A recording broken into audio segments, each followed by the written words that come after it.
I just kind of wanted to start like talking about like what is meditation? Let's start from there. Like and what like and how did it come about and like what kind of things do you expect when you go into meditation? Yes. Yeah, this is such an important question, and also like a question that probably everybody has. And I Mhm. would say the way that would describe it, or like to describe it, is with an analogy. Like the word meditation is very similar to the word sport. There are so many different sports out there, right? And each sport has a different technique or tool or practice, right? Soccer is different than American football, than lacrosse and swimming. And similar in meditation, there are so many different styles of meditation, and so many different techniques and forms, and none, I don't even know all of them. I think at one point when I was doing research, I can't remember the author's name, but he said there's close to about 80 different versions of meditation. Um, that I think there's probably even more than that, to be honest. I think that's an understatement. Oh. Um, and so, what the word meditation, in a kind of a general sense, similar to that word sport, is a time and space to contemplate, a time and space to contemplate. I would say it comes back to the self, yourself. I think meditation is a very intimate relationship with yourself.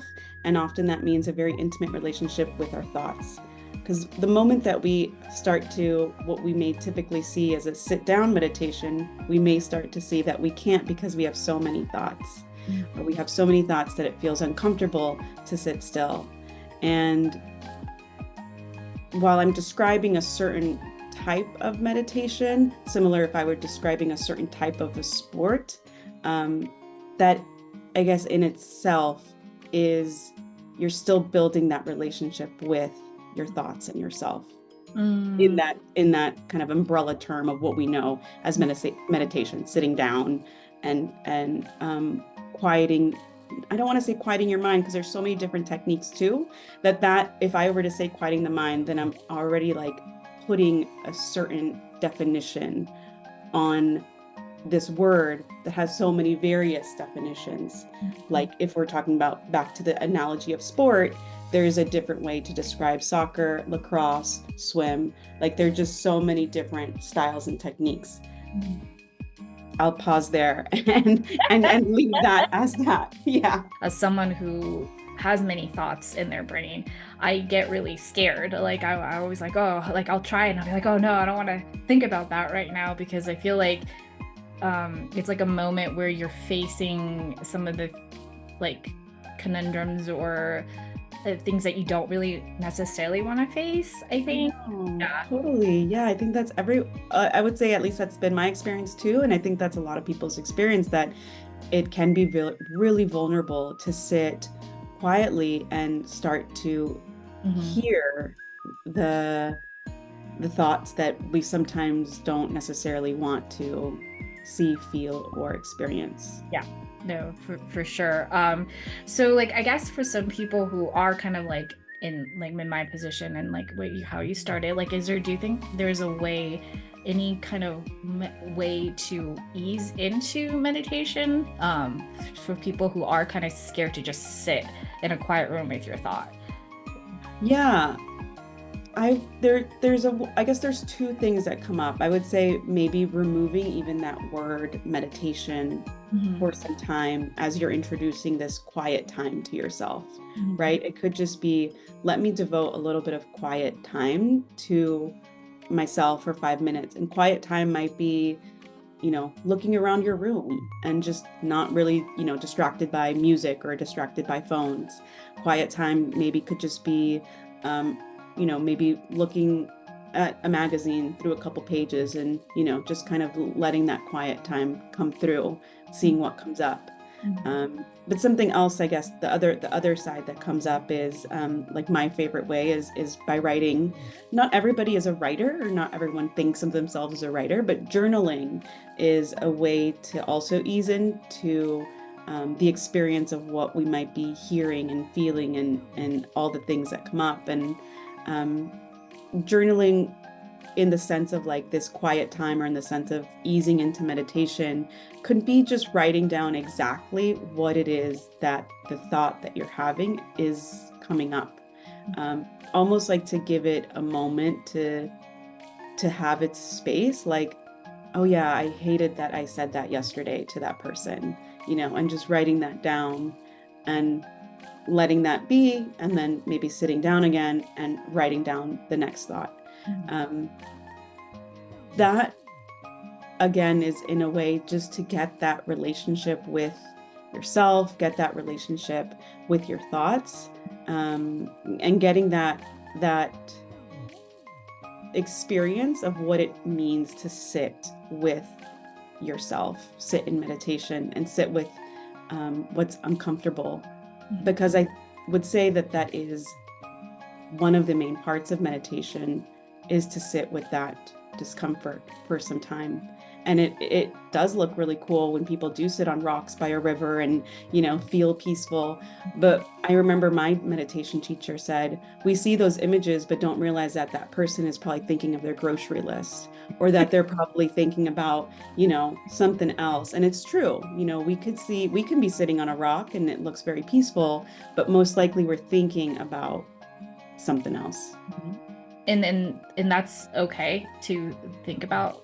Because I think for me, what I struggle is I don't know what to think. I think that's why I like guided meditation more, because it's like kind of, they're telling me what to think, and I like that. But I guess at some point, if I were to do it myself, I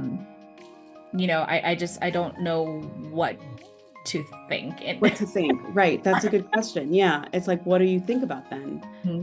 And again, going back to that initial understanding that meditation is an umbrella term, and under that there's so many different techniques. So depending on which technique you're choosing, the thought or the program might be different. So if you choose, like, under the meditation term, you're choosing a guided one. That one, super helpful, because like you said, it's telling you kind of what to do and where to go. Then there's like another technique that can be going back to your breath.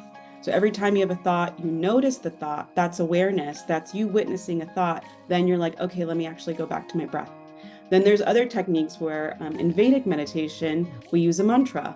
And instead of, you notice your thoughts, you go back to the mantra that you know. So again, there's different, under that meditation umbrella term, there's just different techniques that you can do when you notice a thought. And so it's just kind of being aware, perhaps first, of all of the various techniques, I guess, and or just kind of choosing one for a while and saying, okay, this is the technique I'm going to use. This is the guided meditation I'm going to use when I start to have thoughts, because thoughts are so normal. Like, the point is not to delete the thoughts or erase any of the thoughts. I would say the initial point in meditation is to see and observe the thoughts, is to understand that we have thoughts, that we actually have thoughts running all the time, even when we're not conscious about them. And that's usually what's running our behavior. Those unconscious thoughts are usually what then get presented out into the world.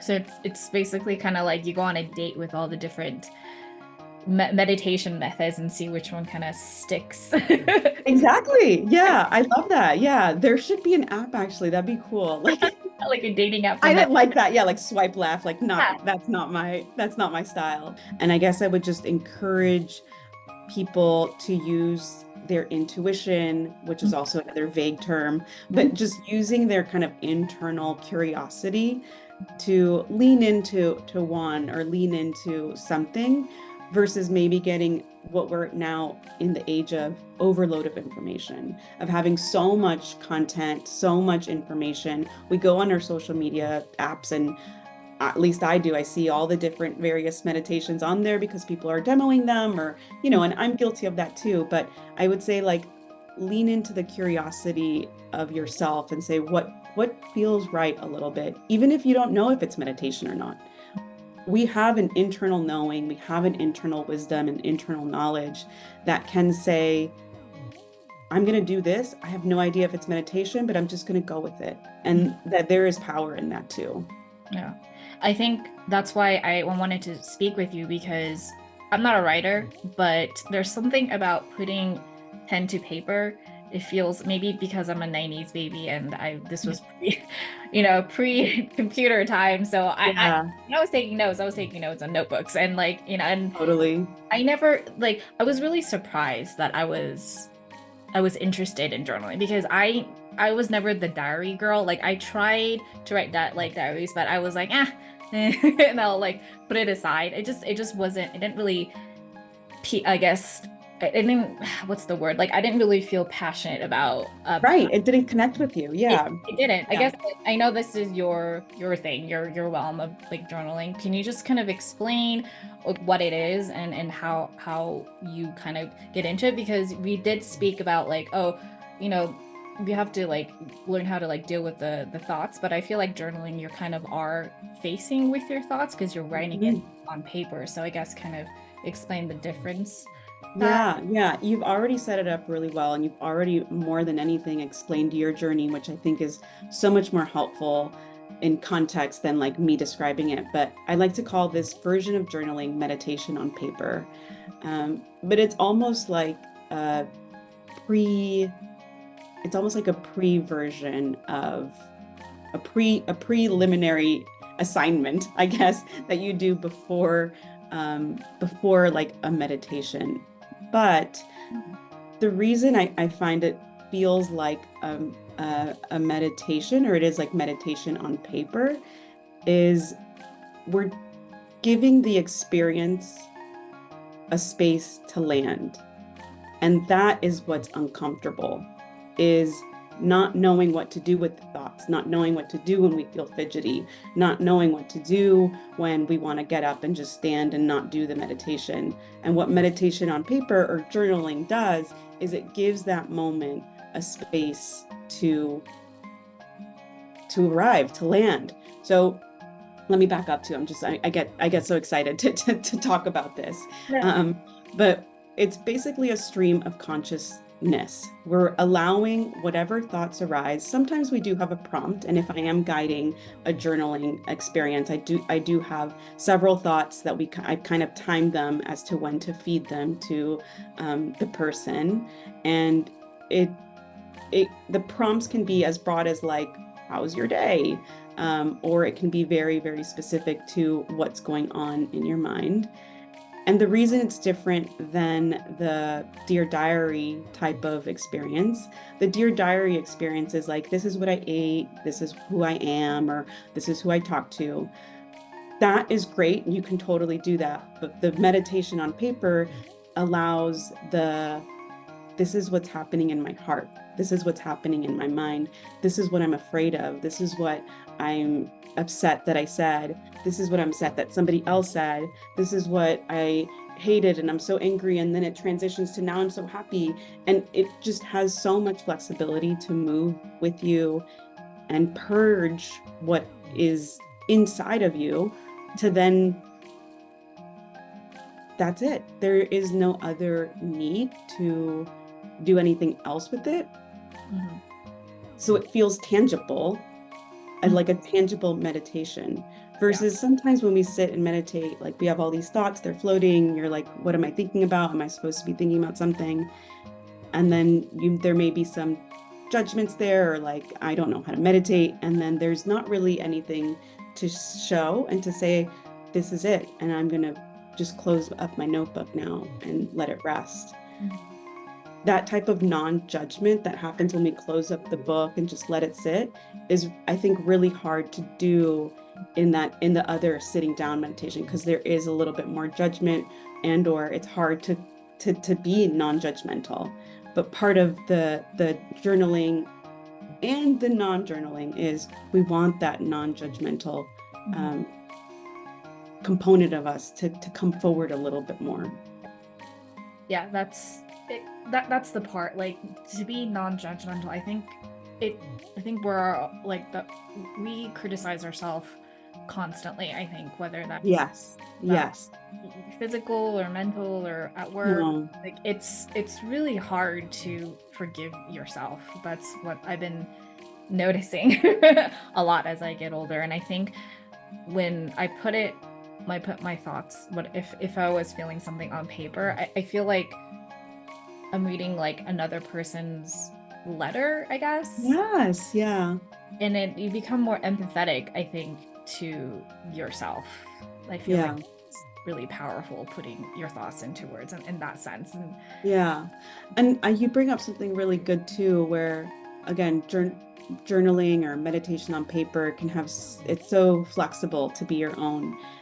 And one really good tip or tool is to write a letter to someone else if that is like heavy on your heart, or if there is just, you're noticing that you can't stop thinking about this scenario or this person.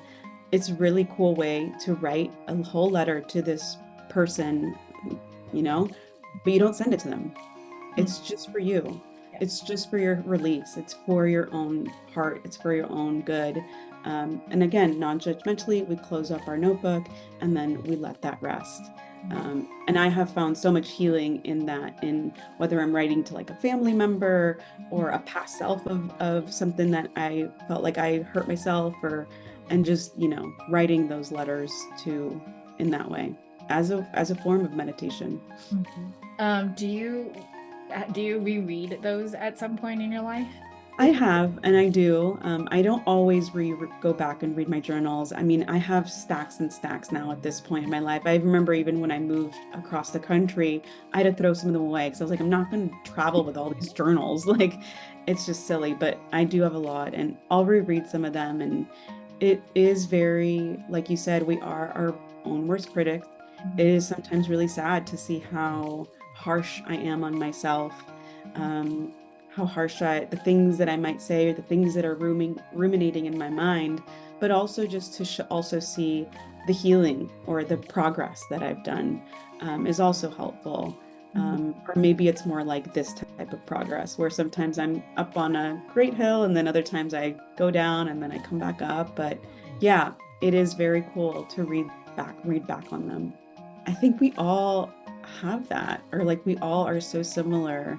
And one reason it's so great that you're having these conversations is to show how similar we all are, how similar all our emotions are, how similar our meditation experiences are, how confusing it can be. And so it's cool that you're having these conversations. I'm just kind of, I guess, proud of how much I've grown, I guess. Even in the short span of time, I think people will be like, because like time goes so fast, you don't realize how much you've grown to certain things. So when I do read stuff from the past, even though it's cringe, I'll be like, oh, Jen, I was like, oh, you did well. Like, yeah, like I think I'm fine, so I think it gives me a little bit more of like room to be like, we all make mistakes, but we look at us, like we grow, like as long as we are self-aware and have good head on our shoulders, you'll be fine, kind of. Yeah, I I agree. Yeah, and it's all about that intention of just wanting to be a little better, be kinder in the world, be compassionate, and then even, I think, at least from my experience, most of the time it's like we want to be more compassionate to others, or we want to be more compassionate, in the world. But then that ends up hopefully leading back to yourself. Like we can be more compassionate to ourselves and kind to our thoughts, and yeah. I read that you like the journey to your meditation journey was like it started with yoga at your which was really cool that I saw that, because I don't think a lot of corporate or businesses do that. I don't think they include like activities like yoga into it. And I just kind of wanted to ask like how that impacted your life in general, but also like do you think it's important, the importance of like businesses to just include those kind of activities? Yeah. Yeah, it was such a blessing at that time to have that outlet. I was at the time, this is now a little over 10, 12 years ago. At the time, I would never have stepped into a yoga studio. I was a little bit quieter. I was curious, but didn't want to, do that on my own. So the fact that they had it at my job, I can go with coworkers. I knew who was there. It was fine if I looked silly or if I didn't know what was going on. And so it completely changed.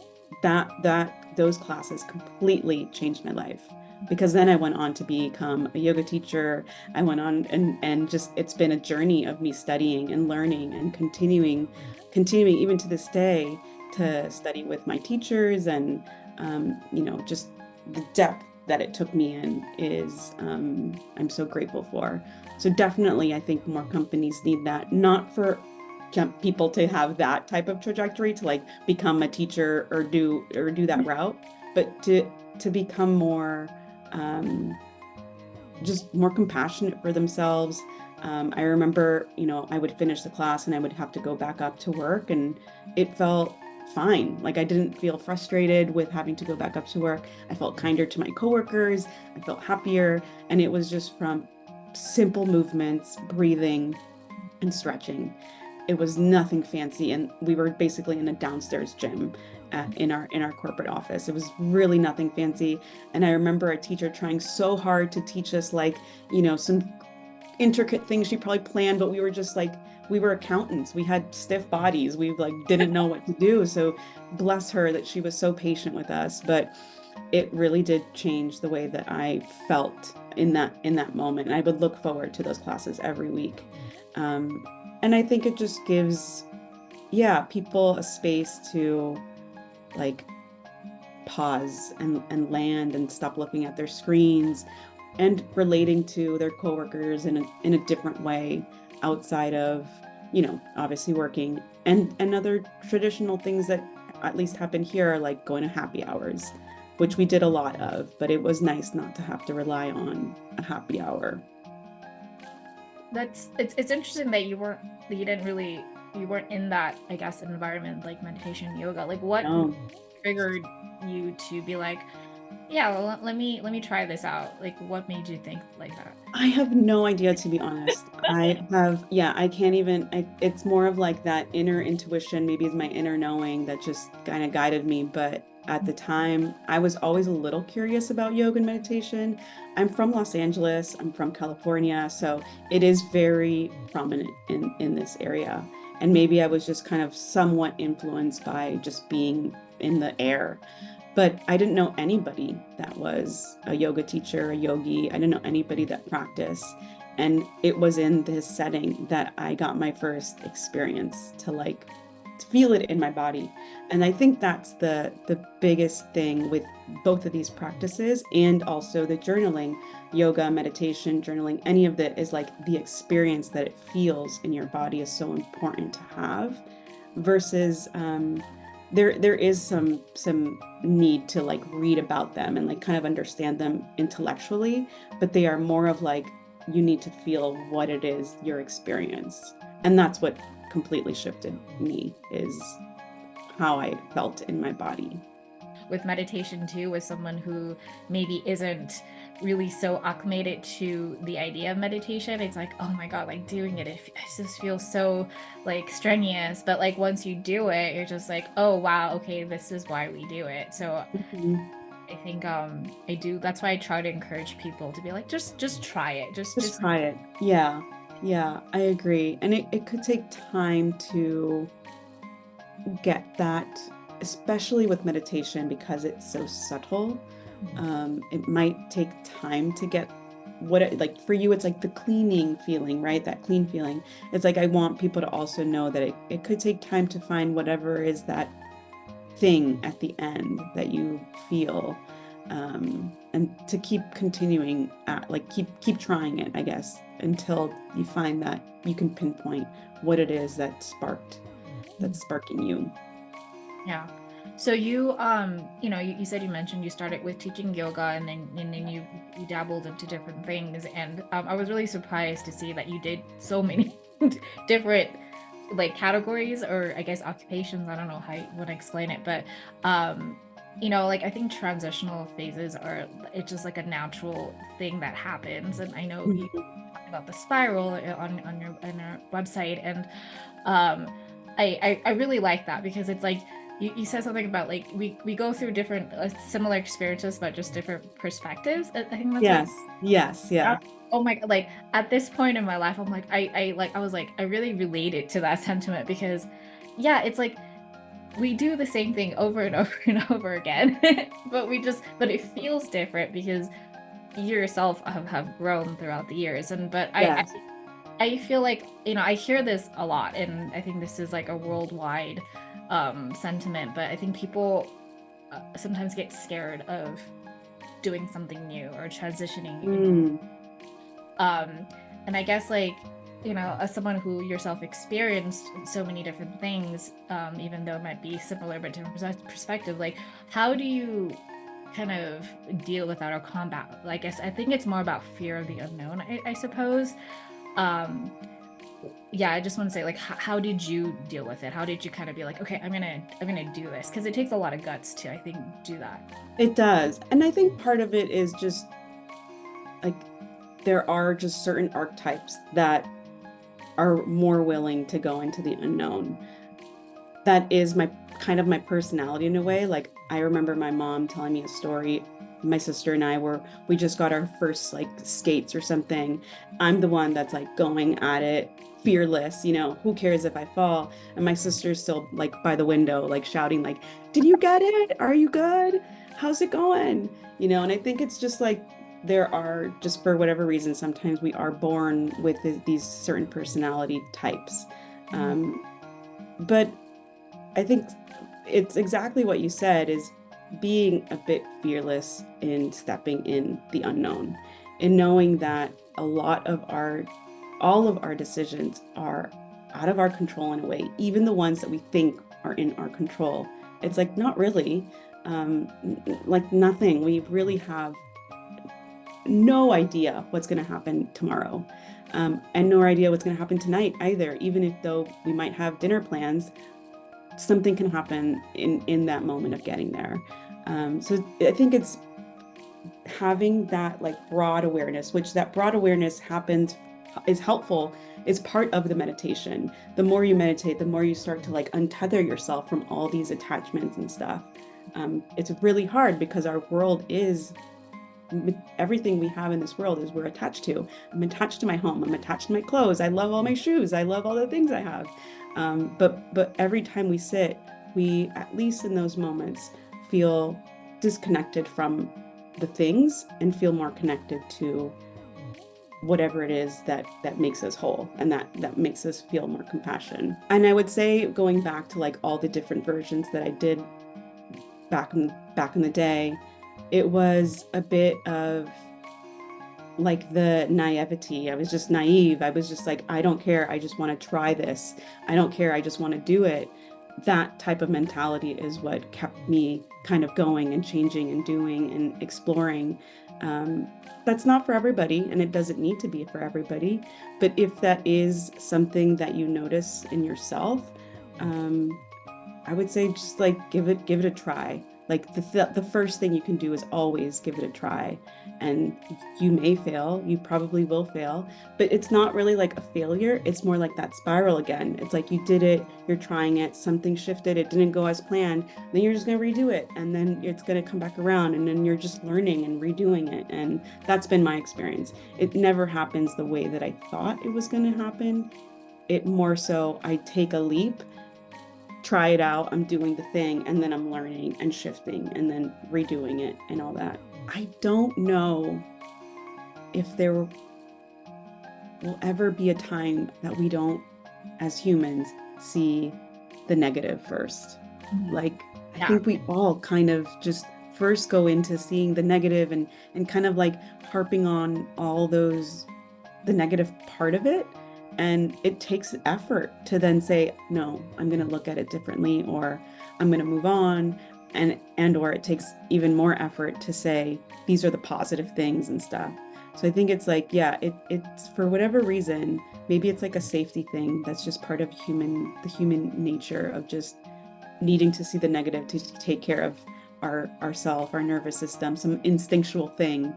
But it does take that extra little push to say, I'm going to do it a little different. I'm going to see it differently. I'm going to take action differently. I'm going to meditate this time on it. I'm going to journal about it. There is a little bit of something else that needs to shift. Yeah. Yeah. And I think like meditation does help with that shift, I think, like because It it does. forces you to stop for a second, Mhm. you know, and just be like with yourself, and whether that's on paper or in your brain or just like spit it out. I think it's just so important to just like cleanse that out of that. Yeah. Yeah. And you're bringing up a good point that right, meditation is a practice.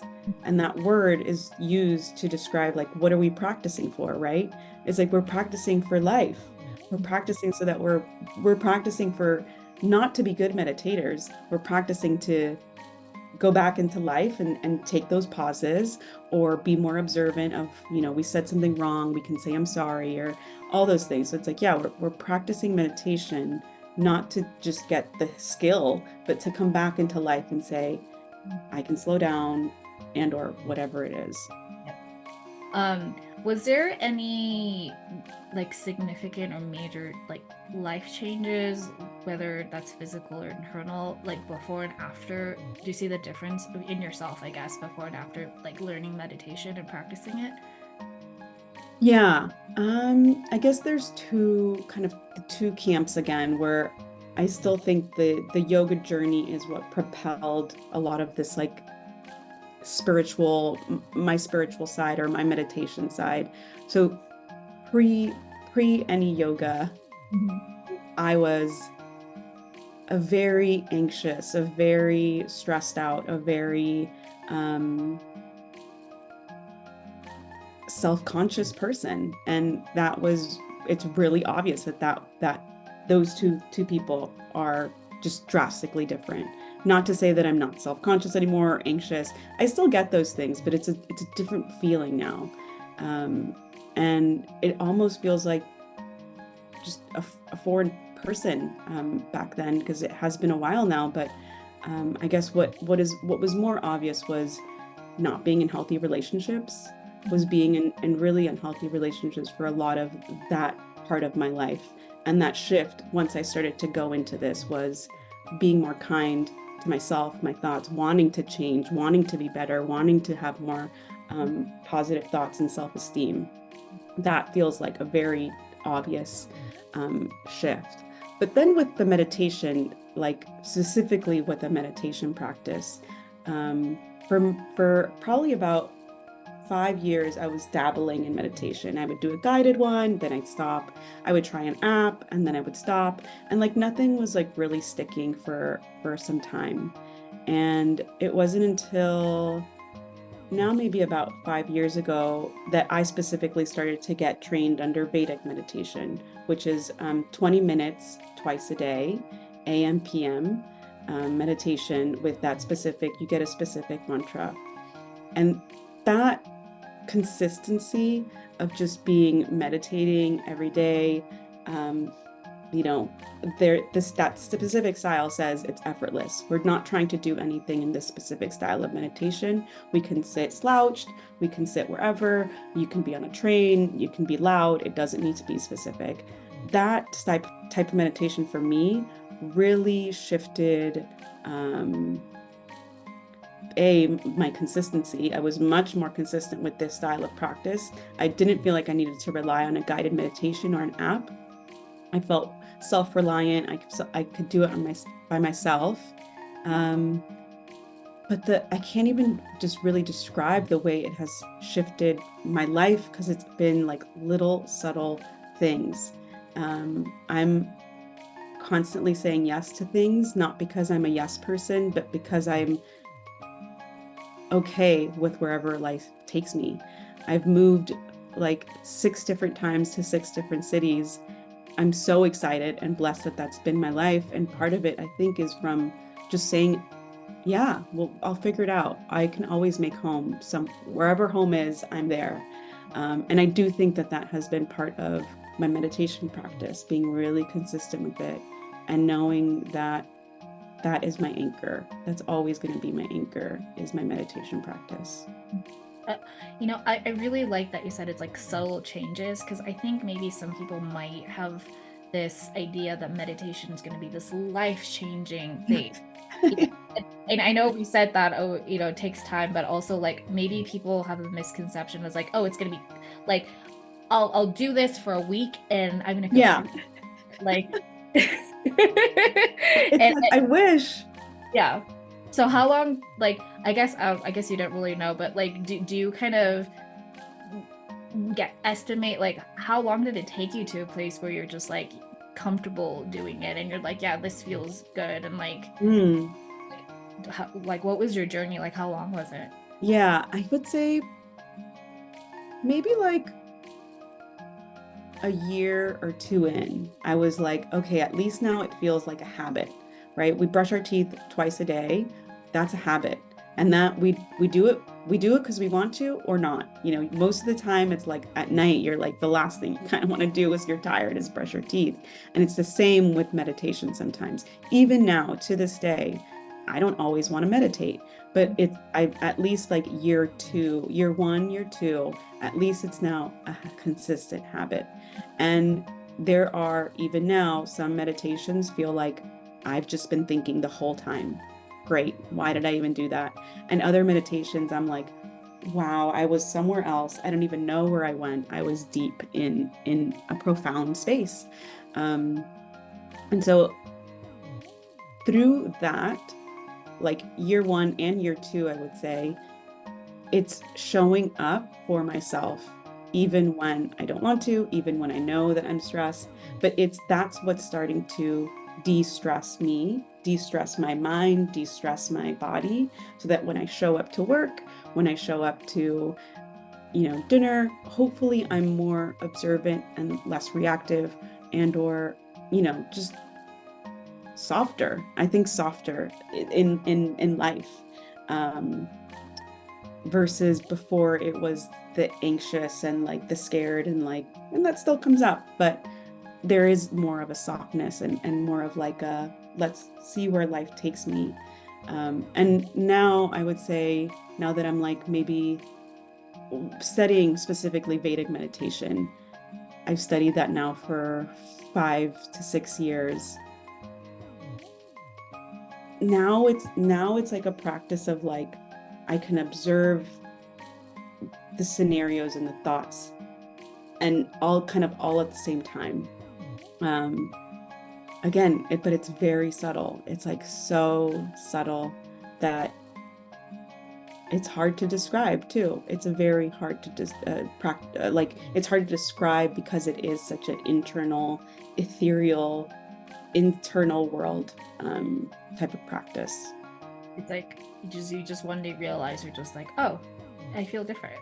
Is it kind of like that? It kind of is like that, yeah. And a lot of, I think what's helpful is when you do have teachers or a teacher that can kind of help you and guide you. And I love being that for some students, but I know I lean on my teachers a lot too, because I hear the reminders of like, if you feel like your life has been going positively, it's not random. It's part of it is meditation too. And I hear that from my teachers and I'm like, okay, then that's how subtle it is that I don't even notice that, yeah, life has been kind of positive these past few years.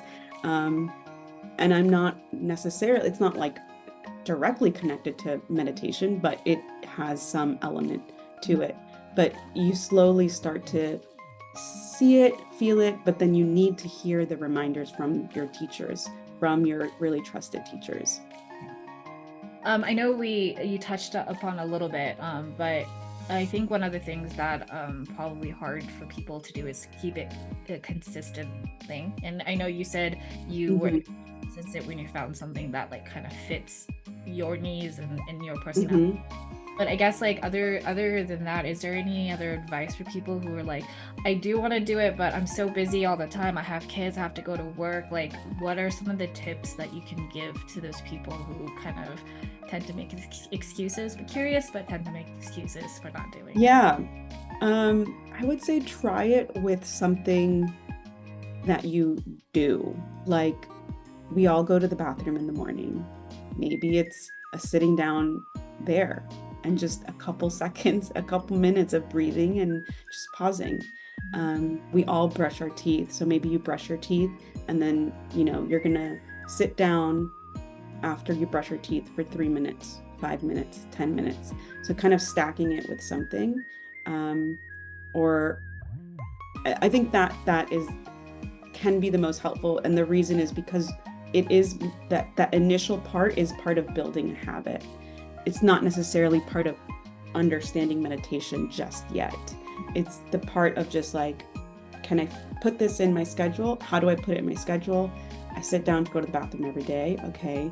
Or I sit on my couch to maybe scroll for a few minutes. Can I also can I scroll and then maybe sit quietly for the other half of my scrolling time?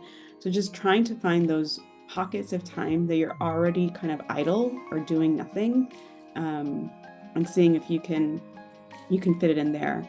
I know for me, sometimes, I've been watching TV for a while and I'm like, okay, I can watch another one, but I'm going to then meditate after this next episode. Once I meditate, I turn my TV back on. So it's just kind of putting it into certain pockets of your life. And I understand too that, our lives are super busy. Everyone's life is busy. People have kids. And when I went on a meditation retreat in November, I was so inspired by all the parents that were there. I was like, I don't even know how they do it, but they fit it into their schedule too. And it is kind of like a little bit of intention of just where are you going to put this into the habits we already have. We already cook every day, we brush our teeth every day. It can literally be in any moment too. You get in an Uber and sometimes we just scroll on our phone. Well, you can also just get in the Uber, close your eyes for a couple minutes and just breathe, feel yourself there, and then get your phone out and scroll. So it could literally just be like, it doesn't need to be the quietest place in the room. It's nice when it is quiet, but if the kids are running around or if your coworkers are around, it is totally possible to just close your eyes, breathe, or maybe you're doing the journaling and just like journaling for a few seconds, a few minutes, and then kind of going off onto your day. But it doesn't need to be, sitting on that rock next to the river. It could be in an Uber, in the bus, on your toilet. Like if you're just like, well, I'm already here, I can take a couple breaths and just feel myself get centered. And I think that's why I like journaling. And I think it's because it's like you can just like whip out a book or maybe, just like notebook and just write it down for a few minutes, on the train or wherever you are. Because maybe sometimes you can't really concentrate and be quiet with your mind. Exactly. Yeah. I think it's like an easy kind of, it's like you have a tool to kind of escape, I guess. Well, for my last question, or I guess I wanted to say, do you have any last words or advice for people who are kind of starting off meditation or at least curious to do it, but maybe a little bit scared? Do you have any last words for them? I think just leaning into that, what I initially said was leaning into that curiosity and being almost an advocate to that curiosity, even if you're like, I don't know if this is meditation. Like your example is perfect. Like you're just not going to be on your phone and you're just looking out and, you're just observing, and you just leaned into that. And that was your curiosity of just saying like, this is going to be my present moment meditation. So I would say like, lean into whatever it is that you can label as meditation, go with it and just see what happens with yourself, your thoughts, and because that gives you then, empowers you to get more curious and maybe open up a meditation book or reach out to a meditation teacher. That I would say that's the next step. But first, just like be curious, like what feels like a good form of meditation for me.